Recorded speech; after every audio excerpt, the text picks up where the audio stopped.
అదిరన్ సంచ మహేశ్వరంకి అతి సమీపంలో HMDA approved villa ప్లాట్లు ఈఎంఐ మరియు బ్యాంక్ లోన్ సౌకర్యం అందుబాటులో. వికారాబాద్ జిల్లా కేతిరెడ్డిపల్లికి సంబంధించినటువంటి అడ్వకేట్ స్వప్నాని ఆమె సొంత బ్రదరే కిరాయి హంతకులతో హత్య చేయించారు. ఎందుకు అంటే వాళ్ళిద్దరి మధ్య ఉన్నటువంటి ఆస్తి తగాదాలు. మాయమైపోతున్నాడమ్మా మనిషి అన్నవాడు అని చెప్పి అందశ్రీ గారు రాసినటువంటి ఏదైతే గేయం ఉందో దాన్ని మరోసారి మనం గుర్తు చేసుకోవాల్సినటువంటి అవసరం కనిపిస్తుంది. మనిషి అన్నవాడే కాదు, మానవ బంధాలు, సంబంధాలు, మానవత్వం కూడా మంట కలిసిపోతుంది, మాయమైపోతున్నాయి. ఎంత దారుణంగా సొంత చెల్లిని సుపారీ గ్యాంగ్ తో హత్య చేయించారో, అది కూడా అత్యంత కిరాతకంగా. ఒకసారి వాళ్ళ ఫ్రెండ్ లోకేశ్వరి గారు అడ్వకేట్, తను కూడా ఆమె లైవ్ కాల్ అందుబాటులో ఉన్నారు. అసలు ఏం జరిగింది, ఎందుకు ఇంత దారుణానికి సొంత అన్ననే ఒడిగట్టాడు, ఆమె మాటల్లోనే విందాం. నమస్తే అండి లోకేశ్వరి గారు. నమస్తే మ్యామ్. ఏం జరిగిందండి? మీరు తన కొలీగ్ కదా, మీరిద్దరు కూడా అడ్వకేట్స్, ఇద్దరు ఫ్రెండ్స్. అసలు ఏం జరిగింది? ఎందుకు స్వప్న గారి మీద అంత కక్ష సాధించాడు వాళ్ళ బ్రదర్, సొంత బ్రదర్? స్వప్న నా క్లోజ్ ఫ్రెండ్ మ్యామ్. మేమిద్దరం కొలీగ్స్, చెవెల కోర్ట్ లో ప్రాక్టీస్ చేస్తున్నాం. నేను 1 year నుంచి నాకు పరిచయం, చాలా క్లోజ్. ఫ్యామిలీ మ్యాటర్స్ కూడా షేర్ చేసుకుంటది. తన పేరు మీద ఉన్న ల్యాండ్ వాళ్ళ అన్నకు కావాలని చెప్పి ఈ దారుణానికి పాల్పడ్డాడు మేడం. ఓకే ఓకే, అంటే తన పేరు మీద ఉన్న ల్యాండ్ అంటే అది ఫాదర్ పెట్టినదా అండి, లేకపోతే ఇతను పెట్టాడా? లేదు, ఫాదర్ మేడం, ఫాదర్. మరి వాళ్ళ ఫాదర్ ఉన్నారా అండి? వాళ్ళ ఫాదర్ చనిపోయారు మేడం. వాళ్ళ ఫాదర్ చనిపోయినందుకు ఇప్పుడు ఈమె మీద ప్రెషర్ చేస్తున్నాడా అతను? ఈమె మీద ప్రెషర్ చేస్తున్నారు. వాళ్ళ మదర్స్ ని కూడా ఇతను చూసుకోవడం మేడం, ఫైనాన్షియల్ గానీ వాళ్ళకి హెల్త్ బాగాలేకపోయినా ఒక్కసారి కూడా వచ్చి చూసుకోవడం లాంటివి ఎలాంటివి ఏం చేయలేదు. ఏమున్నా తినే చూసుకునేది, ఫైనాన్షియల్ గా తినే పెట్టేది. వాళ్ళు ఎలాంటి సిచ్యువేషన్ ఉన్నా గానీ ఈవెన్ ఒక్కసారి కూడా వచ్చి వాళ్ళని చూడడం గానీ మాట్లాడడం గానీ చేయలేదు. ఎవరు? ఇలా బ్రదర్. బ్రదర్ ఎక్కడ ఉంటాడండి బ్రదర్? ఎక్కడ ఉంటాడు? వీళ్ళతో పాటు కలిసే ఉంటాడా, అతను వేరే ఉంటాడా? లేదు, తను సపరేట్ గా ఉంటాడు మేడం. తను మొయినాబాద్ లో ఉంటాడు. మ్యారీడ్ అండి అతను? Married madam. తను అంటే అసలు ఈ ఘటనకు ముందు నుంచి ఏం జరిగింది అనేది కొంచెం ఎక్స్ప్లెయిన్ చేయరా? ఆమె ఆల్రెడీ అప్పటికే కేసు పెట్టారు పోలీస్ స్టేషన్ లో కూడా. తనకి భయం అంటే థ్రెట్ ఉంది, భయపడుతున్నాను, ఎవరో చంపే అవకాశం ఉందని చెప్పేసి ముందే పెట్టాను అన్నారు. అసలు మొదటి నుంచి ఏం జరిగింది అనేది కొంచెం ఎక్స్ప్లెయిన్ చేయండి. యాక్చువల్లీ November 4th కి తను ఫస్ట్ యాక్సిడెంట్ అయింది మ్యామ్. మాకు ఎప్పటి నుంచో తెలుసు తన నుంచి తినకి థ్రెట్ ఉందని చెప్పేసి. November 4th ఫస్ట్ యాక్సిడెంట్ చేయడం జరిగింది. కార్ తో గుద్దేసి వెళ్ళిపోయారనమాట. అది ఫస్ట్. అండ్ అప్పుడు కూడా మేము చెవల PS లో కంప్లైంట్ చేసాం, FIR కూడా అయింది, కానీ వాళ్ళు ఎట్లాంటి ఇన్వెస్టిగేషన్ చేయలేదు, మాకు ఎలాంటి ఇన్ఫర్మేషన్ అనేది ఇవ్వలేదు. And second time January 11th రోజు మళ్ళీ ఈవినింగ్ 7:30 కల్లా మళ్ళీ డోజర్ తో తనని మర్డర్ చేయించాలని చెప్పేసి ట్రై చేశాడు. 2 సార్లు అటెంప్ట్స్ అయ్యాయి. ఒకటి చెవల PS, ఒకటి మొయినాబాద్ PS లో కూడా మేము FIR పెట్టాం, కంప్లైంట్ ఇచ్చాం. పర్సనల్ గా DCP సార్ కూడా ఇచ్చాం, కానీ వాళ్ళు ఎలాంటి యాక్షన్ మాత్రం తీసుకోలేదు మేడం. 2 ఘటనల తర్వాత ఏమైంది? ఈమె అడగలేదా ఎప్పుడు కూడాను, నువ్వే చేయిస్తున్నావు నాకు తెలుసు, ఎందుకు చేయిస్తున్నావు అట్లా బ్రదర్ తో మాట్లాడలేదా? చాలా సార్లు అడగడం జరిగింది మేడం.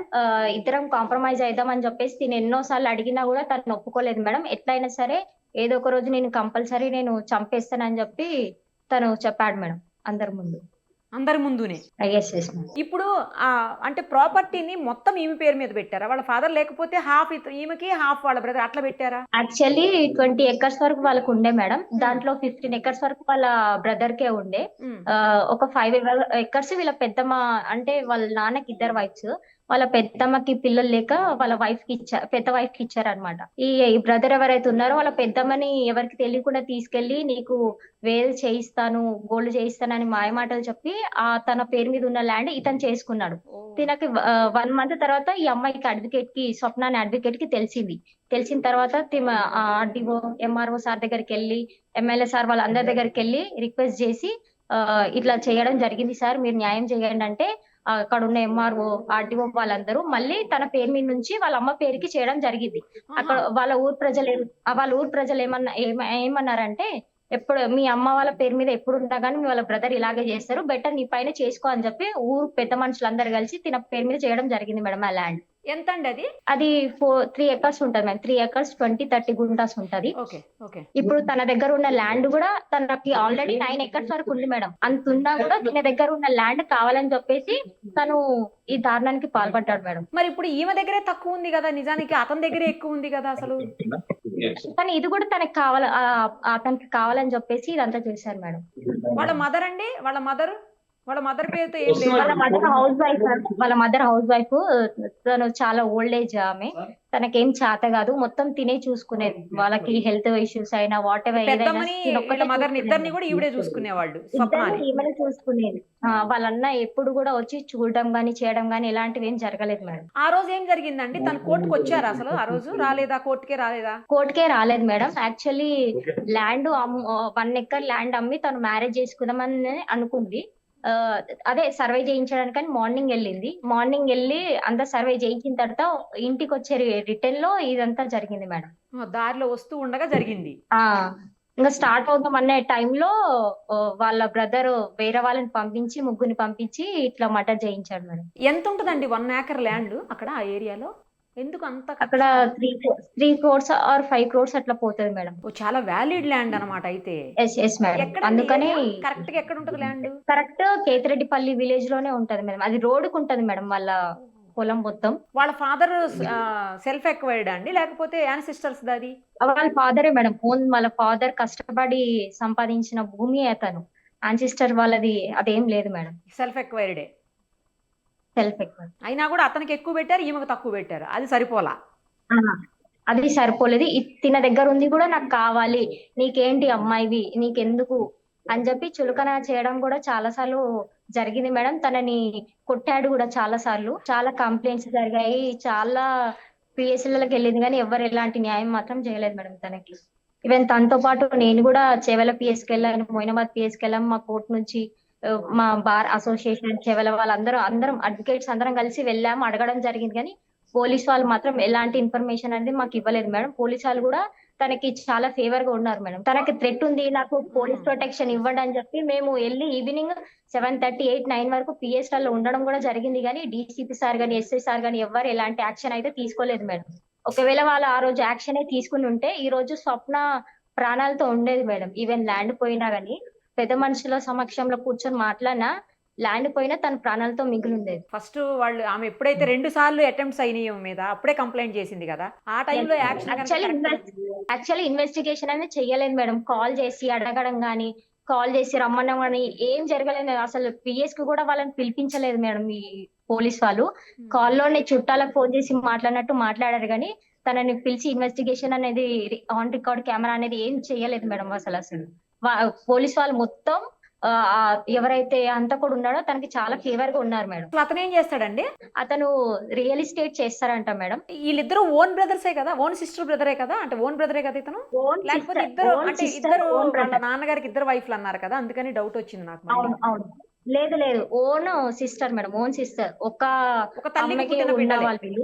ఒక తల్లికి పుట్టిన వాళ్ళు. ఎందుకు ఇంత దారుణంగా, ఇంత కక్షణమో డబ్బు కోసం, ఆస్తి కోసం ఇంత ఘోరంగా ప్రవర్తిస్తారా అండి లోకేశ్వరి గారు? నాకు అసలు అర్థం కావట్లేదు. నిజమే మీరన్నట్లు పెద్ద మనుషుల్లో కూర్చొని ఏమన్నా చూస్తుంటే, అంటే మాట్లాడుకుంటే ఆస్తి పోయేదేమో. కనీసం స్వప్న అట్లా చాలా సార్లు ట్రై చేసింది మేడం ఈ అమ్మాయి. చాలా అంటే చాలా సార్లు ట్రై చేసింది.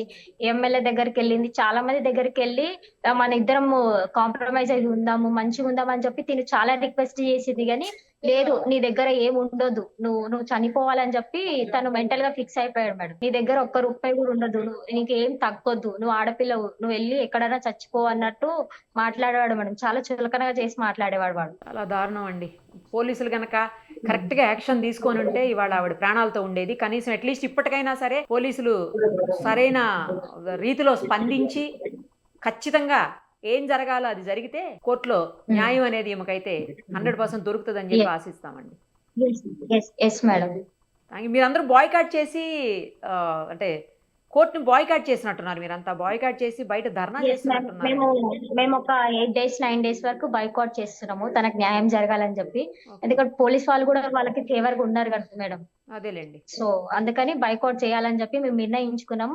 ఈ రోజు నుంచి బాయ్కాట్ చేయడం జరుగుతుంది మేడం. రవీంద్ర గారు, మీకు కూడా కొలీగ్ ఏమో కదా స్వప్న, ఏం జరిగిందండి? స్వప్న గారు ఇంతకు ముందు కూడా గతంలో 2-3 సార్లు ఇష్యూ అయినప్పుడు వెళ్ళి ఆమె అటెంప్ట్ మర్డర్ కేసు పెట్టారని చెప్పి దాని మీద ఏ మాత్రం యాక్షన్ లేదు అని, అందుకే ఈ రోజు స్వప్న బ్రతికలేరు అని చెప్పేసి ఆవేదన పడుతున్నారు లోకేశ్వరి గారు. అయితే ఇది వరకు ఈ 3 నెలల క్రమంలోనే 2 సార్లు యాక్సిడెంట్ జరిగింది మేడం. అయితే అక్కడ ఎఫ్ఐఆర్ కంప్లైంట్ చేస్తే వాళ్ళు ఎట్లాంటి ఇన్వెస్టిగేషన్ చేయలేదు. అయితే మా ఫ్రెండ్ వాళ్ళు ఎవరైతే ఉన్నారో బార్ అసోసియేషన్ ప్రెసిడెంట్ జగన్ గారితో డీసీపీ కాల్ చేయించి డీసీపీ త్రూగా కూడా మళ్ళీ ఆయనకు కూడా రిటర్న్ గా ఇస్తే డీసీపీ గారు కూడా ఎట్లాంటి యాక్షన్స్ లేదు మేడం అక్కడ. ఈ క్రమంలో ఏమైందంటే ఈ థర్డ్ అటెంప్ట్ లో వాళ్ళు సక్సెస్ అయ్యారు మేడం. మా ఫ్రెండ్ ని మేము కోల్పోవాల్సి వచ్చింది. చాలా దారుణం అండి. ఒకవేళ ఇదివరకే ఎస్ రెండు కంప్లైంట్లు తీసుకున్నప్పుడే వాటి మీద ఒకవేళ వాళ్ళు ప్రాపర్ ఎంక్వైరీ చేసినట్టుంటే ఈ రోజు మేము మా ఫ్రెండ్ ను మాతో పాటు ఉండేవాళ్ళం. చాలా ఘోరం అండి. సొంత అన్న ఆస్తి కోసం అయినా అతనికి కూడా ఇచ్చారంట కదా, ఆస్తి బాగానే ఇచ్చారంట కదా. ఇచ్చిన తర్వాత కూడా ఎందుకు ఈమె ఆస్తి కోసం అంతగానో అతను? యాక్చువల్లీ మేడం 15 ఎకరాల ప్రాపర్టీ ఏముంటే ఆయనకి ఇదివరకే 10 ఎకరాల వరకు ఇచ్చినారు. ఆయన జలసాలకు విన్యాసాలకు అలవాటు పడి ఏం చేసిందంటే ఏదో అఫైర్స్ పెట్టుకొని అట్లా 8 ఎకరాలు ఇదివరకే అమ్ముకొని ఉన్నారు. తర్వాత అమ్మేసుకున్నారు.